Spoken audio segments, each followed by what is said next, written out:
Good morning, people. Down here on the river, getting ready for the holiday season. We've kind of had our first significant winter storm come in. We had one a couple of weeks back, but this one's colder. It was pretty interesting. Very abrupt, very steep cold front that rolled in here the other night. I got up in the early morning hours to kind of take a peek outside because I'd anticipated that this was coming.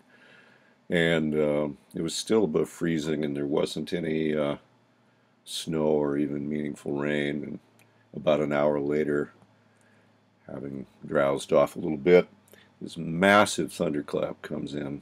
Huge big bolt just right here, very close.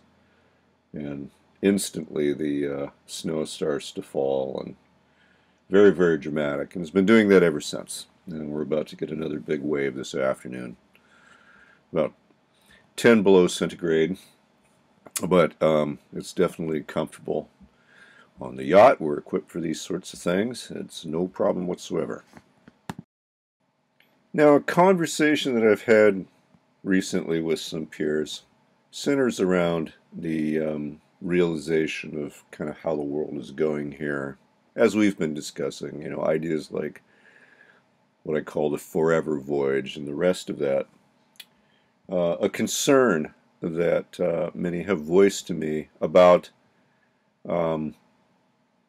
recognizing that the future is so uncertain that it's in fact impossible to plan for, and a lot of people find that very intimidating to suddenly be aware that the future is uncertain enough that it's basically impossible to form a strategy to meet it.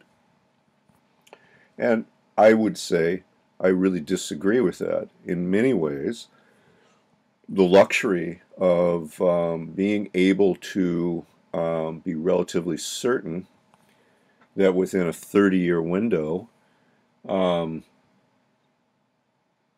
culture or society or your occupation or such had enough stability that you could think on the order of decades, strategize on the order of decades. I mean, that is a set of circumstances that is really an aberration in human history, and maybe one generation could count on that, maybe two.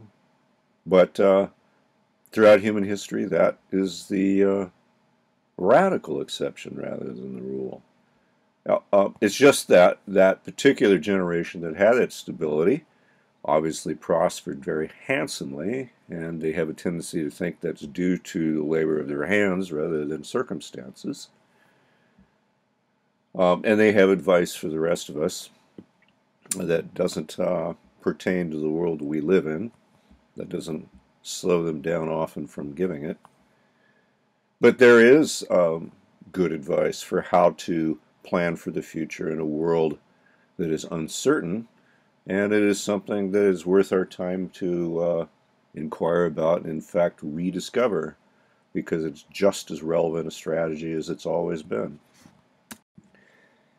And it basically goes like this. Adopt a lifestyle that you feel comfortable and satisfied in living.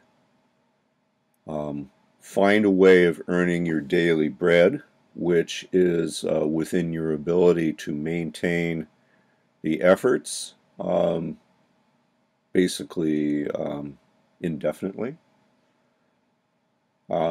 Make sure that your expenditures are within your income. In other words, live a life for today that is something that you feel satisfied enough with, and do it carefully enough that you should be able to do the same thing tomorrow. So that's it. Do what you do today and make sure that you're careful enough today that you can continue to do it tomorrow, and just keep doing that. So the secret really is that. It's to adopt a perspective with a manageable, predictable, short-term horizon, but with the attitude that you intend to participate in this particular lifestyle or activity for the really, really long haul. recognizing that it is inevitable, regardless of what one does, that there will come a day where something will happen which, in spite of your best efforts, will make continuing what you are currently doing impossible. But that's past the event horizon of what is predictable anyway. Whether that's a funny lump that develops someplace, or a vehicle accident, or who knows what. These are not things to plan for, but that doesn't mean that you can't live your life right now, basically comfortably, basically fearlessly, basically competently and confidently, with a workable strategy that can carry you on for the long term. This is how human beings have gone about living forever. But it's well to make it conscious and overt as a value. And I've adopted this attitude for a long time. I basically frame it this way, that I try to live for today, but prudently enough so that I get to live for today tomorrow as well. And I intend to continue to do that and embrace that strategy and that way of living until it becomes impossible. And hopefully that day of impossibility is a long time off.